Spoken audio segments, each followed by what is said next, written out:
What's going on, people, and welcome back to Total Spurs. And before we get started, Delane, how are you, bro? Yeah, good, bro. Obviously, it's a wet night, but yeah, it's good. It's good so Yeah, far. winter has come here in Oz. It It's has. It bipolar the has. whole day today, hot and cold, Oh fucking man, the rain raining, was sun on and off shining. today, man. It was weird. It was half Yeah, the sky fucking was blue, half the sky was grey. It was like, okay, well, me in the middle somewhere. yeah. Well, I mean, summer has officially finished in Australia, so there goes the good suntan weather. But Hmm. we know why we're here today. It's in the Yes, title. sir. We have Bournemouth this weekend. Hmm. And how confident are you feeling? Well, sorry, going off last week's performance, it's a really tough one. Again, like we can't really shy away from these lower teams because they can really show up. Like Everton, they really showed up against us. So basically, yeah, still not 100% confident, but I think we could get it done. It's just how we get it done. That's the thing. Like how we perform today is how confident I'll be. So at this moment in time, I'm probably 80%, not 100%, Mm. probably about 80% confident. Yeah, well, going off the back of last week and the controversy with the calls, the two Matoma calls, which are the two Yep, yep, biggest yep, yep. ones, the penalty call and the handball shout, which for me, I think it should have been a penalty and it should have been a goal. Yep, I don't think Matoma could have done any more, and I think if Romero didn't push Matoma, that was coming off his shoulder. yep. But I mean, we've had a lot of calls against this in the past. Everyone picks out the main one, Champions League final, Hmm. on Sissoko. Um, so kind of picked literally the exact same thing that happened to Matoma Yeah, against us. yeah, So I'm going to take it because we don't get much, especially with VAR decisions. I think we only had two this season, as yeah, opposed to Arsenal, who've had five, and yeah, those five VAR decisions could have changed their season. So, I mean, it is what it is. Feel sorry for Brighton; they did really, really well, but it makes me yeah, worry about this game because we're going into Bournemouth, and even though we have a good track record at home against Bournemouth, I think our last five games we've won all five, and we did that close win at the start of the season. Or earlier on in the season, where we scored in the 92nd minute Benton call to win 3-2 away. I am a bit worried because Bournemouth are right at the bottom of the table, and if they're gonna get out of that or somehow survive this season, they're gonna have to play out their skin, and I don't think they have anything to lose.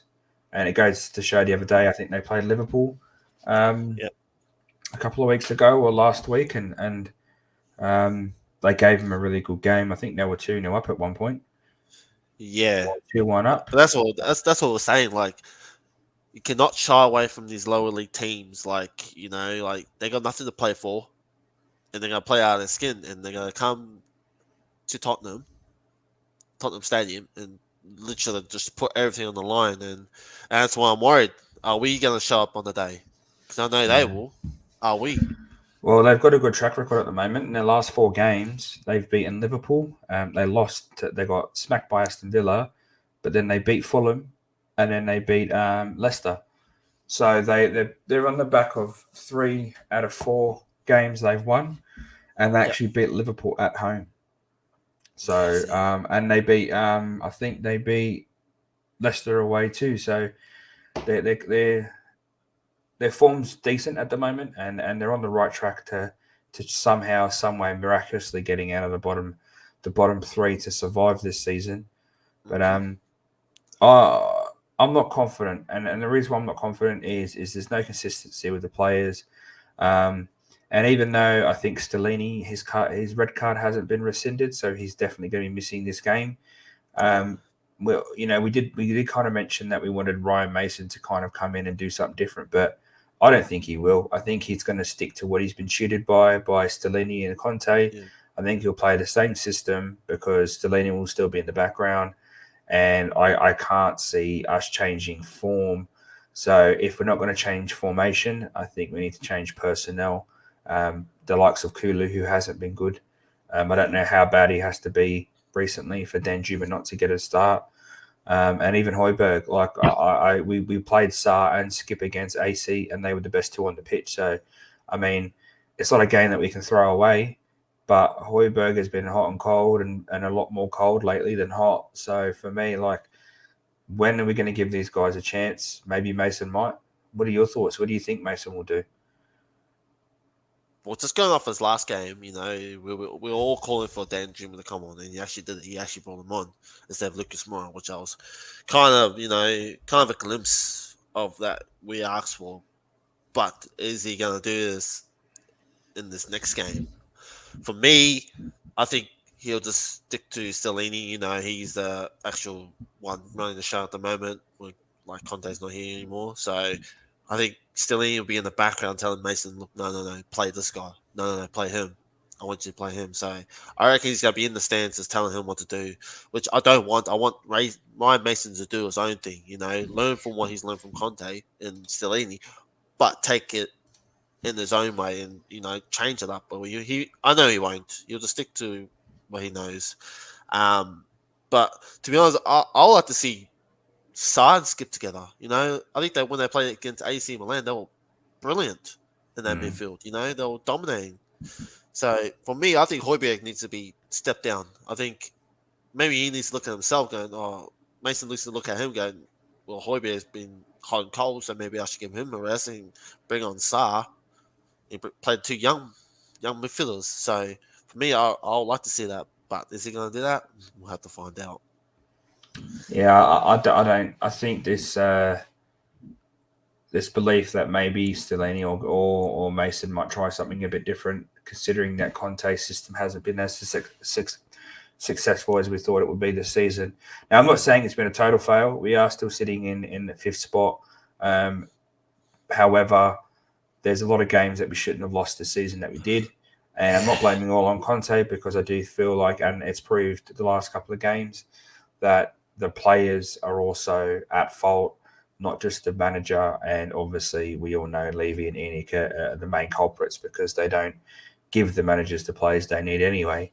But this is where the players need to really stamp their authority. And the players, like, Son did score. However, he hasn't been great this season. Kulu hasn't scored anywhere near as many goals and assists as he got last season, and he only played half the season. So it's kind of like, for me, I know if Kulu isn't starting, Richie is. And I wouldn't rush Richie back. He's just come back off injury. And I want to see him in a central role. And I know Kane's going for that, all-time Premier League goal scorer. He's 2 behind Rooney at the moment in the EPL. But, like, for me, it's we've got to start getting these players that are on the bench performing, and pushing the starting team. And that's the problem that we've always had, is we've had a good starting team, but there's no one to challenge them on the bench. There's no, you look at City, if Grealish doesn't play well, Bernardo Silva will start. If Bernardo Silva doesn't play well, Foden will start. If Foden doesn't play well, they'll play Rodri and De Bruyne in the middle. If they don't play well, they go, fuck it. We've got youth players that we might play, like Cancelo. Cancelo wasn't playing well, and Guardiola went, see you later, I'll play Rico Henry. And he had Kyle Walker as well. Yeah, like Mahrez. If Mahrez isn't playing well, he'll get dropped. Foden will play on that side. It's exactly. We've got to have competition, and I just feel like there's players in this team that know they're starting, and there's players in this team that know they're not starting. And the mentality of the players that aren't starting is that, oh, well, we're not going to start, so there's no point pushing. And the players that are starting are like, well, we've got top spots. It doesn't matter how bad I play. I don't have to bust the gut. And that's why I think players like Skip should be looked at more, because he's taking his opportunity while Bentancur has been out. And if I was Højbjerg, I'd be shitting myself, because next season, if Poch comes in, we don't get a midfielder, my midfield 3 would be Basuma, Skip, and Bentancur. I won't have Højbjerg in there. I think Skip's better on the ball. Skip has more energy. Skip is willing to get in there. I will say that Højbjerg is an engine. He does run a lot, and he is kind of like a leadership role. But I think lately we've noticed that he just yells at everyone and doesn't take ownership of his own Yeah, it actions. does. Yeah, yeah. So for me, I think like Hoiberg should be the one to be pushing. We all know Paris is pretty much checked out. So that left hand side next season, I don't even want to see Cess. I would rather go with Regulon and Udoji next year and just sell Cess. But the Yeah. thing is, we need that English quota. So um, that's for another day. I'm not too worried though about what Bournemouth can bring. I think they're just going to get a cheeky goal if we let them. We will make this game harder than it needs to be. It won't be. I Yes. don't think Bournemouth will dominate. I think they'll come to attack, but I think we have a good enough team to suppress them. But I think it's the stupid shit at the back, the likes of Dyer. Um, not so much Langley, but more so Dyer. The Reese is still suspect, even though he was pretty good last week. He did have a couple of good saves, but you know we're still playing out from the back. Even Romero, like if Romero has his hot streak game, he's going to be one of the culprit that's going to cause them to score a goal. And they'll probably Yeah. get us at set pieces. I'll be honest. They won't get it open play. It'll be set pieces like Brighton did last week. Yeah. With their set pieces, I don't.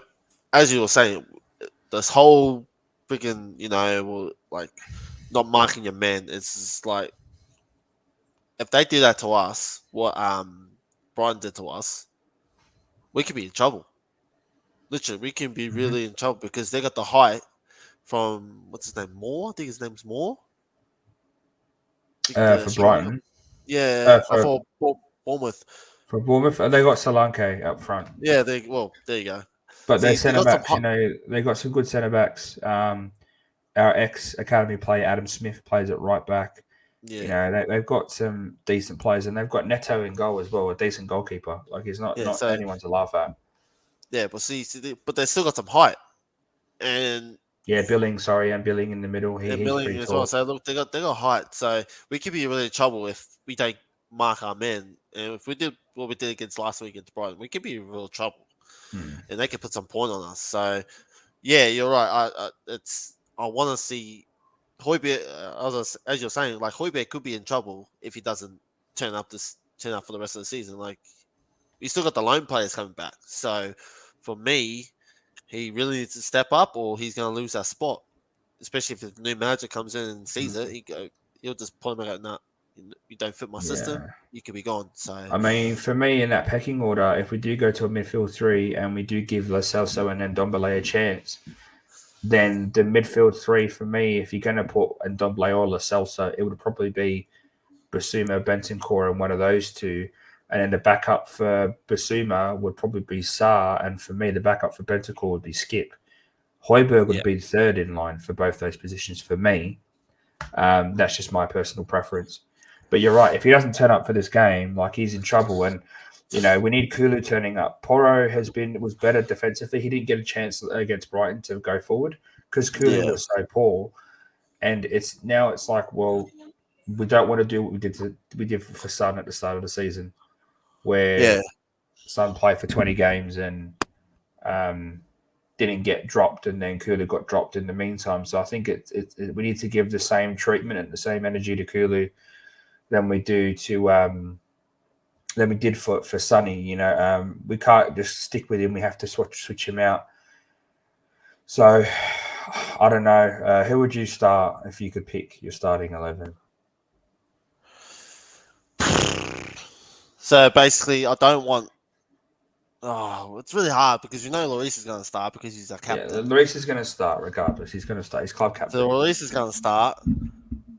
Um, prob our back three will be the same because we got no backups. Wing backs will be the same because Royal and Stick Cess is still out. Was he back this week? Uh, I I think he's think been he's training, but I don't think he's back. no. Yeah, well, see, our whole back five is still the same. Midfield, I'll like to see Hoybit. I like to see Skip and Sar have a go. I like to see them. You know, give them a go. And then the front three will probably be the same. As you said, I wouldn't rush Richie back due to his injury. Like I'll put him on the bench, but I'll probably bring him on within like if we're all up, say if we're all down one or we're all drawing, I'll bring him on and Dan Juma and say, "Look, I need you guys to run at them." Mm. If we switch to a three in the middle and two up top, have Richie and Dan Juma running. Yeah, well, That's Mora what. can't play because he got that straight red, so Yeah, we won't be seeing Mora. So if we do make a couple of changes in attack, it'll most likely be Danjuma and Richarlison both coming on, and I want to see that change early. If Sun yeah. or I don't want to Kulu see it or late. I'm sorry, but Kane has to stay on regardless. So Yeah, if you're going to bring on Richie, you go for a midfield three and two up top, and then use Porro and Perisic just to create and have those two defensive, have one of those three, Sa or Skip, just defending the back. If yeah, we're going to put Danjuma on as well, then you stick with that 5-2-3, and yeah, you just focus Danjuma as like the winger on either side, or yeah, and then you just have fucking Richarlison, Kane dropping deep, and maybe even if you do put Danjuma and Richarlison on, like you said, we have them too high up the pitch pressing. Kane sits in the fucking cam midfield role yeah, and he just feeds them, kind of like yeah. Exactly. a 5-3-2, but more of a like Kane can slot into the middle and push them out Yeah, if we need to. yeah. But I don't want to see late changes either. I don't want to see 80th minute we're bringing on Danjuma and Nah. Charleston to try and get a winner or an equaliser. I want it to be if it's 0-0 or if it's 1-1 or if we're 1-0 down at 60th minute, bang, 65th minute, I want to see two tackers coming on. If we're 3-0 up at 60th minute, I want to see the likes of Saar come on, maybe give Tanganga some minutes. Like I know it's not like, oh, let's just like shut up shop. But like these guys aren't gonna get any fucking confidence, and we get any form if we just sit them on the bench the whole time and don't utilize the fact that we can make 5 changes. And sometimes fresh legs is all we need. That's all we needed Yeah, the other week was fresh legs to press high against Brighton. And I feel like with Danjuma coming on, if Richie came on and pushed high, we would have kept a lot of pressure off us, and we would have eased that game out a bit more. exactly. And you're saying that if we're 3-0 up or something, even bring the likes of Mundle and like Divine on if they're on the bench. Bring them on. Give the youth a go. I'm sure Divine can spark something. Sure, Mundle will be able to spark something on the left because we've seen it. I think it was a preseason. He was wonderful. He did great for us. So I mean, like, yeah, just utilize the bench. Use those 5 subs. Don't just do a sub on the 7th minute and then 80th minute and stop there. No, get as much fresh legs on the field as you can and just press. That's all I want to see. Yeah. I don't want to see the first half 10 minutes of pressing and then we just back off. I don't want to see Well, that. I want to see. we look good. We were bigging them up Yeah, that exactly. We last look a game. lot First better 10, pressing. 15 minutes, we scored and we pressed, and I thought, fuck, this is a changed team. Like they were finally listening to Stellini, and then we just Yeah, dropped off after we scored, and it was like, yeah, we exactly. scored now. Everyone defend. It's like we can't be like that. Like we've got too many good attacking players to play this defensive, and that's why, for me, I didn't want Conte and I wanted him gone was because we have the likes of Kane, Son, Kulu, Richarlison, those four, we should be utilising them in the best way possible. Now that we have Exactly. Porro to that attack, because Porro is very attack minded, and you might be able to add Danjuma, but for me, Danjuma is not going to be here after this season, so there's no point. But Nah. you know if we do go and get more attacking wingers and an attacking or two attacking midfielders, or at least creative midfielders, like we should be utilising our best asset instead of trying to solidify Yeah. our weakest asset. And Yeah. unfortunately, sometimes it's better off outscoring teams than it is trying to stop a goal because we can't seem to stop a goal. Like I don't trust Comes his Dyer, defender goal, I to be don't trust honest. Langley, I don't trust No, Perisic in defence. Porro has been no. okay. He hasn't been bad, but you can't really rely on him to be the right back that can do both.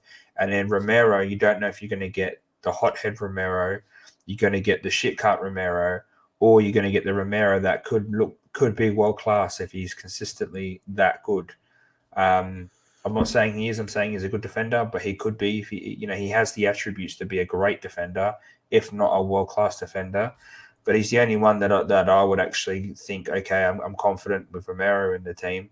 But even then, like now, lately, it's like, well, he's a red card waiting to happen. So it's Yeah, exactly. it's going to be harsh. But before we wrap it up, I want to hear your score predictions. I'll go first though. I think it'll be a 2-0 win. 2 or 3-0, to be honest. I think we are going to beat them at home. We have a good record at home.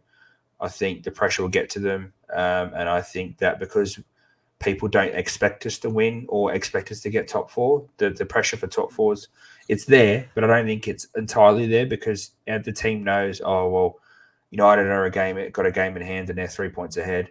Newcastle were 2 games in hand and I think they're 6 points ahead actually with 2 points. Let me double check Well, that because I might have got that wrong. They got 2 games in hand, so Yeah, they got a game in hand and they're 3 points game in ahead, hand. Sorry, yeah, sorry. just like United, and we've got to play those 2 next. So this is a game where it can be very high pressured because we're going into those 2 games, and plus Liverpool going, fuck, if we win this and then lose to those, like we need to win this game because if we lose to one of those and we beat the other, we might be able to still get in the top 4. But for me, I think we need to take all pressure off the team and just go out there and play. And I think we're going to get a 2 or 3-0 win, even though I'm not confident. I don't trust the team, but I do think we have enough quality to finish Bournemouth pretty easily. Yeah. Look, look, going off last week's performance, I'll probably gotta say 2-0. Yeah. Look, it's scorers. I don't know if you give your scorers. I'm probably gonna go Kane and probably Son. Kane's probably the only one I trust out of everyone. He's the only one I trust. Everyone else, I think Kane's going to score. I think Kane's going to score pretty much nearly. Maybe not against Liverpool, but I do think he'll score against Newcastle and United. Actually, maybe not even United because their defense is pretty good. So, but I think Kane's quite. I think he's consistently going to score. I think he'll score out of the last 8 games. I think he'll score 6 goals minimum. Yeah. Which sounds crazy because he's already on 23, I think, or 20. Yeah, no, he's on 23. He's 5 ahead of Tony. So I think he can get close to 28, 29 this season, which is insane considering that, like, if Haaland wasn't in the fucking league, everyone would be talking about him. So, so what's your score? What was your score? 2-0? 2-0. I think it'll be a grinding game. Like, if we go the way we played those first half against Brighton, look, we can really hurt Bournemouth. The pressing can really hurt them. So if you play like that and try to get 2 goals and just, not sit back and defend after those 2 goals, you'll keep the pressure on them, then, look, we can really do some damage.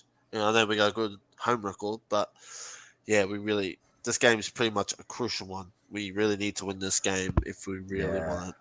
Especially going away to Newcastle and then home to United, it's gonna be hard.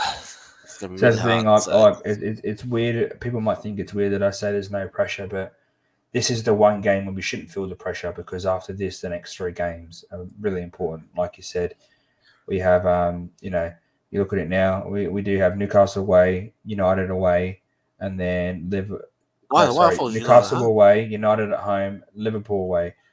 So, we've got 2 massive away games and then a massive home game, and that's within. So, Newcastle's on the 23rd, and then 5 days later we play United, and then 3 days later, if not 4, we play. It's 3 days later we play Liverpool. So, in a space of 8 days we play Liverpool, Newcastle, and United. It's going to be insane, and I think after the Liverpool game.